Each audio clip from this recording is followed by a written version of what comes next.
사랑하는 시흥동산교회 성도 여러분 안녕하세요. 올 것은 온다는 말이 있지요.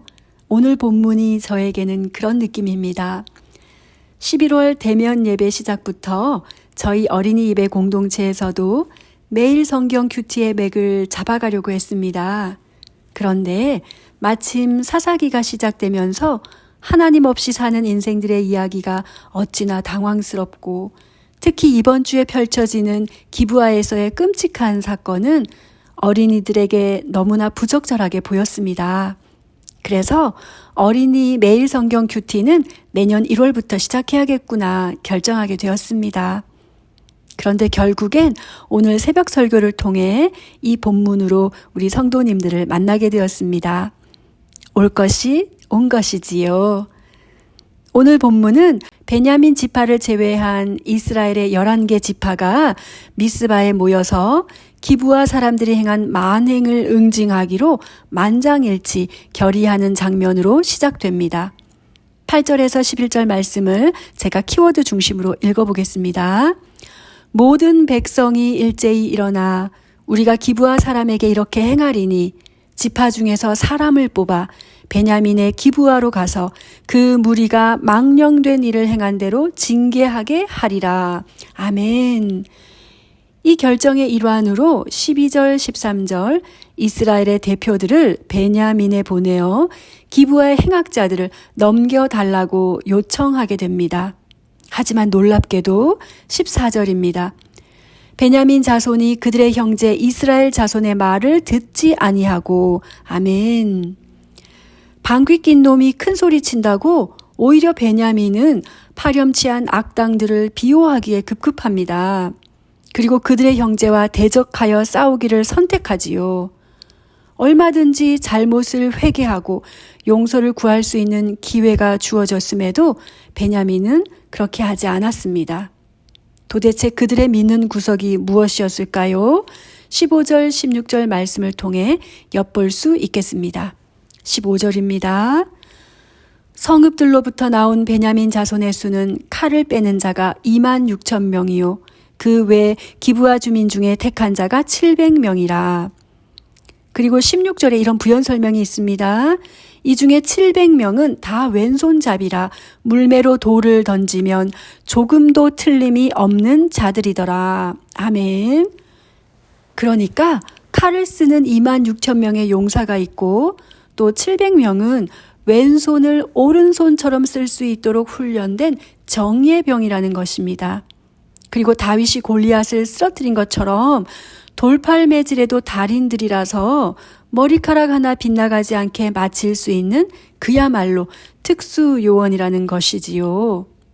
아마도 이런 전세와 베냐민 지파 특유의 다혈질적인 열성이 얼마든지 스스로 자기 지파를 지킬 수 있고 자존심 굽히지 않으면서 자신들이 한 일을 정당화할 수 있다고 생각했던 것 같습니다.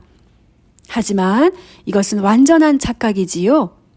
왜냐하면 이스라엘 연합군의 숫자는 베냐민 지파의 15배나 되는 40만입니다. 그리고 이들 또한 모두 잘 싸우는 용사이지요.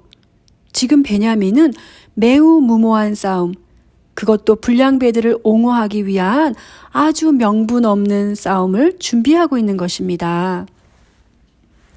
그에 비해 이스라엘 연합군의 명분은 아주 분명합니다. 여호와 앞에 악을 행한 베냐민을 응징하는 것이지요. 그리고 특이점이 있습니다. 이스라엘이 이처럼 하나 되어 연합한 일이 없었다는 것입니다. 가나안에 입성할 때 하나님께서 그토록 가나안 원주민을 진멸하라고 명하셨음에도 그 일에 한 번도 제대로 단합한 적이 없었지 않습니까? 사사들이 일어나 그토록 도움을 요청할 때조차 제대로 반응하지 않았던 이스라엘이지 않았습니까? 그런데 이번만큼은 전례 없이 연합군까지 조직하며 하나 되는 모습을 보여줍니다. 그러니 이 전쟁은 보나마나 따놓은 당상 같습니다. 40만 군사대 26,700명의 대결, 15대 1의 전열, 이스라엘 연합군 대 작은 한 개 지파의 싸움. 명분 대 명분 없는 자존심의 대결이지요. 하지만 결과는 어땠습니까?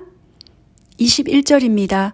첫 번째 전쟁에서 이스라엘 연합군은 22,000명의 병사가 땅에 엎드러지는 참혹한 패배를 맛보아야 했습니다.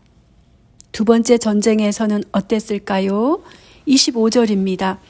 두 번째 전쟁에서도 이스라엘 연합군은 18,000명의 병사가 엎드러지는 완패를 맛보았습니다. 그제서야 이스라엘은 자신들의 거푸집을 버리고 하나님 앞에 선 백성으로 있어야 할 자리, 온전한 중심의 자리로 찾아 돌아옵니다. 26절입니다.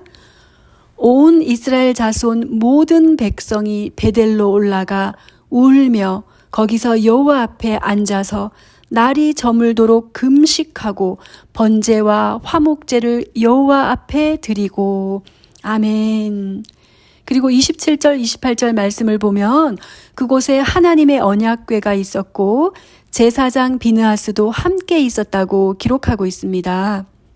그러니까 이스라엘이 이번에서야 제대로 하나님 앞에 엎드리고 제대로 여쭙고 제대로 들었다는 것을 본문이 말씀하고 있는 것입니다.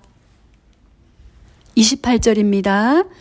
이스라엘 자손들이 여쭈기를 우리가 다시 나아가 내 형제 베냐민 자손과 싸우리까 말리까? 여호와께서 이르시되 올라가라. 내일은 내가 그를 내 손에 넘겨주리라. 아멘.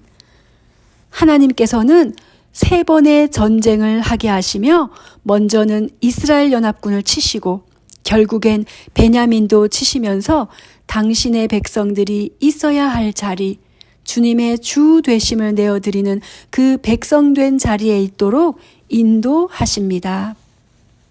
오늘 본문을 통해 우리는 다음과 같은 교훈을 얻을 수 있겠습니다. 먼저 베냐민 지파를 통한 교훈입니다. 하나님 앞에 첫 단추를 잘 끼워야겠습니다. 만약 잘못 끼운 것을 알았다면 솔직하게 인정하고 다시 끼우기를 결단합시다. 첫 단추가 잘못되면 두 번째, 세 번째 단추 역시 절대 제대로 끼워질 수가 없습니다. 시간이 걸리고 조금은 돌아가는 한이 있더라도 다시 시작하는 거룩한 용기를 발휘합시다. 몸을 부풀린 개구리처럼 자기가 아닌 거푸집으로 살아가는 것이 무슨 소용이 있겠습니까? 크신 하나님 앞에 내가 얼마나 작은 존재인지를 알아 가장 나다운 모습으로 하나님 앞에 겸손하기를 소원합시다.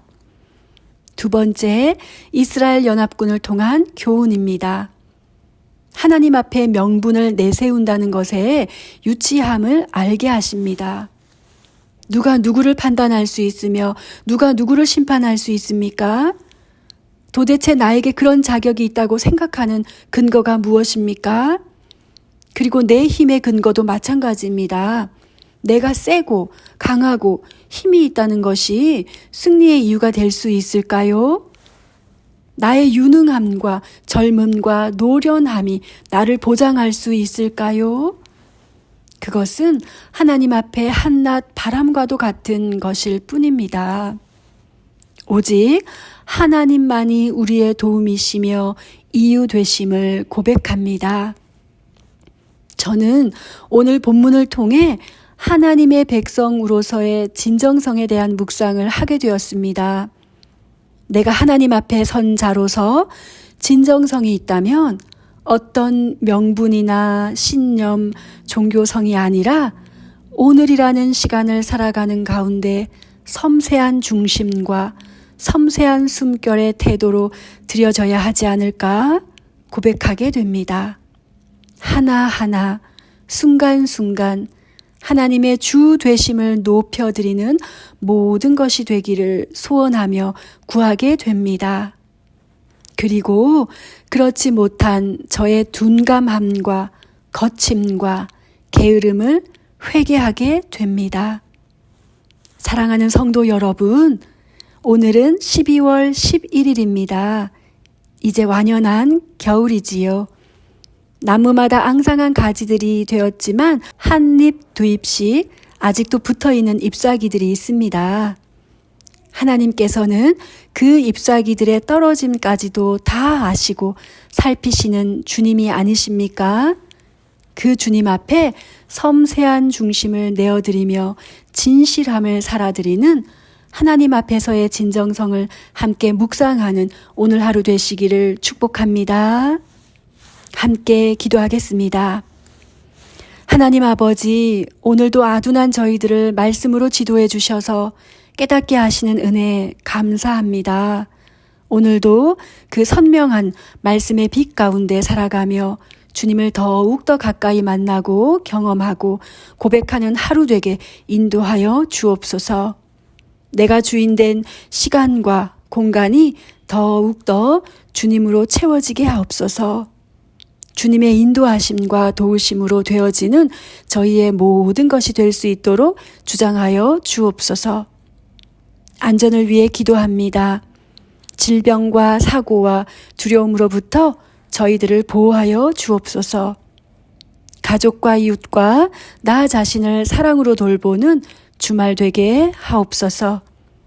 내일 주일 예배를 준비하며 한 주를 잘 매듭짓는 하루 되게 하옵소서. 구하는 저희에게 신실하게 응답하시는 주님이심을 감사하며 우리 주 예수 그리스도 이름으로 기도드립니다. 아멘. 좋은 하루 되십시오.